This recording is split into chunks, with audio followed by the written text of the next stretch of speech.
You're listening to Live from Lord North Street, a podcast from the Institute of Economic Affairs. I'm Kate Andrews, news editor at the IEA. Today I'm talking to the IEA's head of education, Dr. Steve Davies, on the basic income, a policy idea that's gathered a lot of support across the political spectrum. Coming up, Steve discusses the benefits of a universal basic income as a replacement to the welfare system, but also highlights some of his skepticism around how politicians might use the basic income during election time to gain votes. If you like what you hear, be sure to check out our website, iea.org.uk, and subscribe to our YouTube channel, username IEA London. Steve, the basic income has amazingly found support across the spectrum, from the Green Party to many free marketeers advocating for it. Have we finally found consensus? Well, this is one of the interesting things about the whole idea. It does indeed command support from people right across the ideological spectrum. So it's supported by the Green Party. Historically, it was advocated by a man called Robert Theobald, who came from the American left. It's also been advocated by people, however, on the free market right, such as Charles Murray, for example, who published a book a few years ago advocating such a move. Milton Friedman was historically associated with this idea, as was James Buchanan. So yes, indeed, in some sense, there is a consensus. Now, that does conceal different reasons for supporting it, but it is quite striking just how many people of how many persuasions are actually interested in this idea or think it's a major development.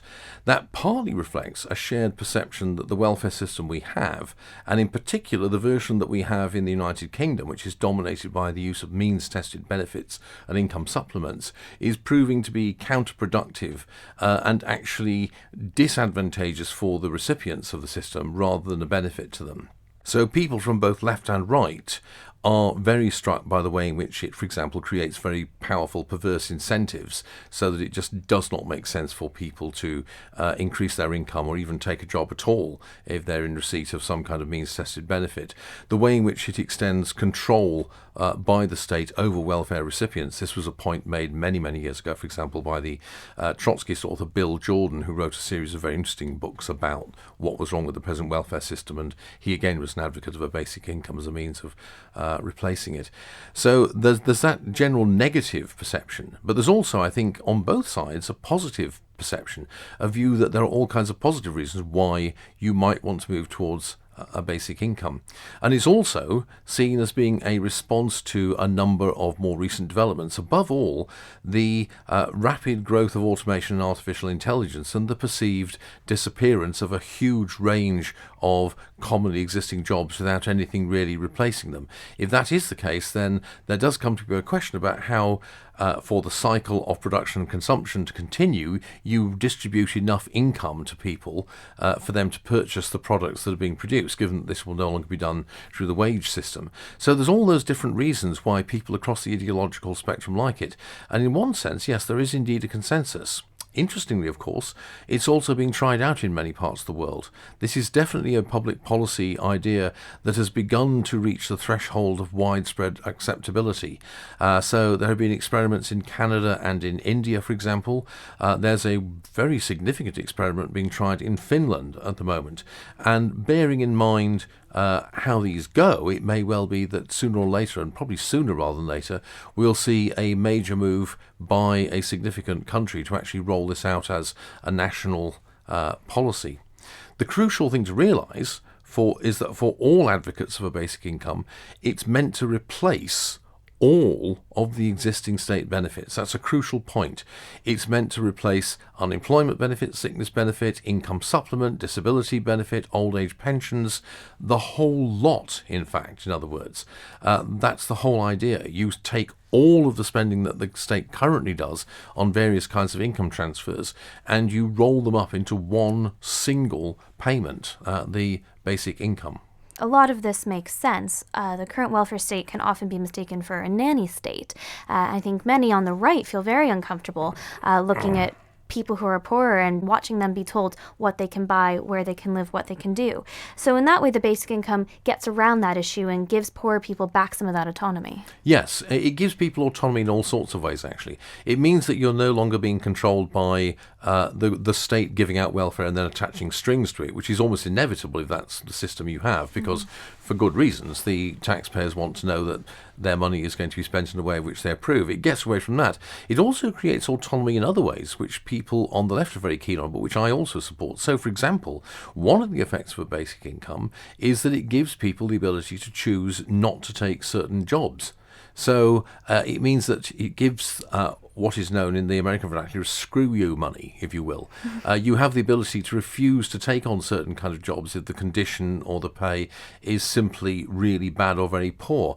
What that would do, of course, is give enormous incentives to employers to improve their productivity by investing in machinery maybe, or doing things in a more effective way, or finding other ways of doing it. So yes, it can be seen very much as a move that gives people greater self-determination, greater control over their lives, and which removes the threat or likelihood of complete deprivation or destitution, so that people can then more freely plan what they want to do with their life. Yes, it's that free planning that's so crucial, and I could also see it being very beneficial for groups that historically have been more oppressed. I'm thinking in particular single mothers. Potentially having the opportunity to choose when to go back to work with more flexibility could be a very good thing for their families and for society as a whole.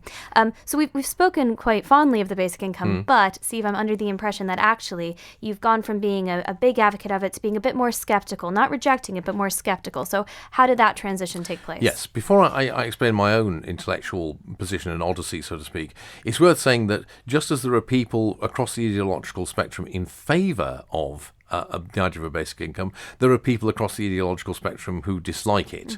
One of the very common objections from people of all persuasions is that a basic income is too expensive. Another objection is that it will destroy work incentives. The idea is that if you can simply live without working, why is anybody going to bother to work? And that has led some of the people who advocate it, in fact, to say that it has to be combined with a work test. That, in other words, you would have to be doing some kind of work to actually qualify for it, which is something I personally would be strongly opposed to, and I think the majority of advocates would be opposed to if this were to happen. There's also an argument that it doesn't tie the creation of wealth to actual productive activity, that it separates the two. So those are all objections that you find from all parts of the spectrum. My own sort of increasing skepticism is slightly different. I should explain that back in the 1980s, I wrote a pamphlet for the Centre for Policy Studies, which actually advocated a basic income as a way of dealing with the, by then already obvious, crisis of means-tested welfare benefits here in the United Kingdom. I was partly influenced by reading a book which the Institute of Economic Affairs was slightly involved with, called Instead of the Dole, by a lady called Hermione Parker, which offered a fully costed form of or basic income scheme. And at the time, I made the kind of arguments that I've made already about how it would increase autonomy, it would reduce bureaucratic control, it would be much more cost-effective than the incredibly complicated system that we now have. However, I have become more sceptical for two reasons. The first is that, as I said a moment ago, a basic income, by definition, must replace all of the existing benefits that exist in the system. Otherwise, it just becomes an add-on and you don't get the full benefit. Plus, that makes the cost very excessive. Now, even here in the UK, there's at least one benefit currently in existence which could not be put into a basic income. That's housing benefit, which hardly existed at all when I wrote it, but which is now one of the largest benefits. That couldn't be incorporated into it because of the huge variation in local house prices between one region and another. And as long as we have a housing shortage, there's no prospect of getting rid of housing benefit. So absent a major change in housing policy, which we of course should have anyway, I don't see how you can avoid having that continue even when you have a basic income, which reduces a great deal of the use. I suspect that politically it would be very difficult not to keep certain other benefits in addition to a basic income, and that defeats a lot of the object. The other big problem, which worries me much more, is that the basic income almost certainly would be bid up by the political process.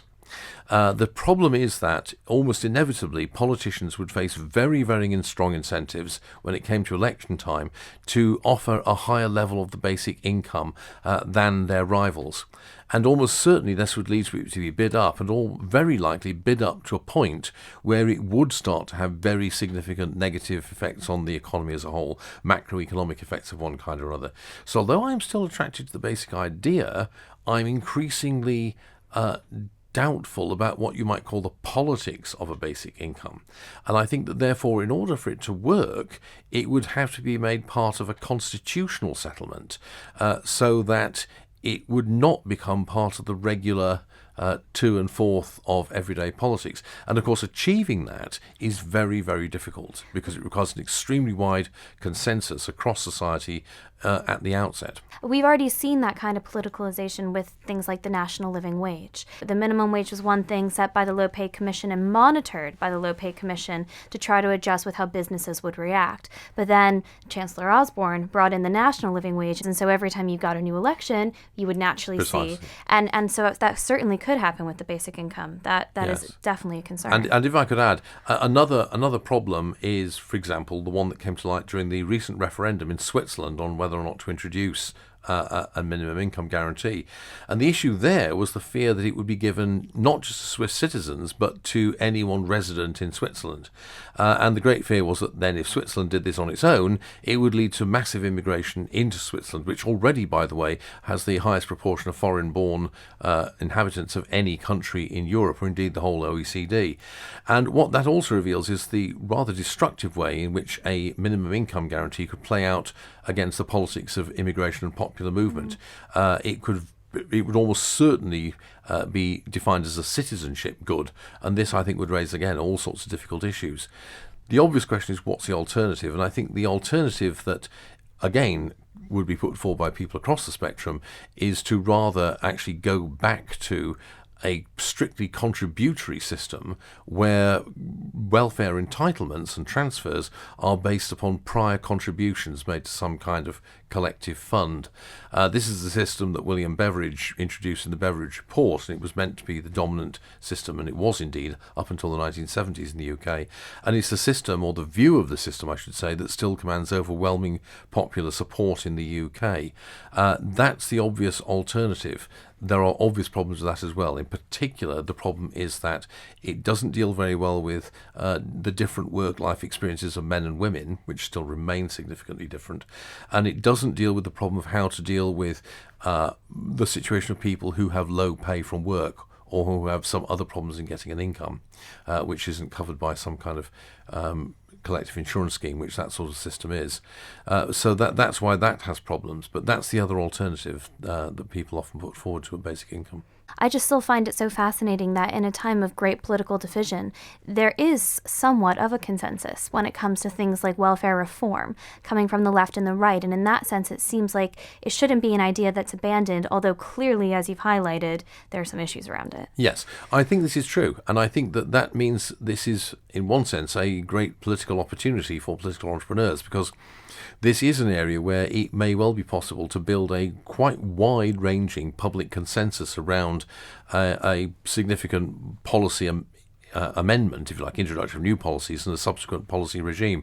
That's actually quite important, because I do think that welfare policy is one of the areas where you probably do need a widespread consensus, because significant and repeated change in the welfare system is highly disruptive, not only to all the individuals involved who are affected by it, but also to the wider economy, because it has all kinds of effects on the pattern of demand, the nature of employment, the way the labour market works.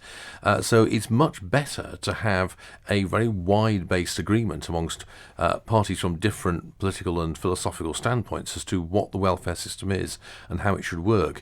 And as you say, the fact that there is such agreement between people who, in other ways, are strongly opposed to each other, that this is a good way forward, that we might well be able to create a functioning consensus, which is one of the reasons why I think it probably is worth exploring it, and hopefully some of the kind of experiments that are being taken will give us firmer evidence as to whether or not this will actually work. Steve, thank you so much for your time. Thank you.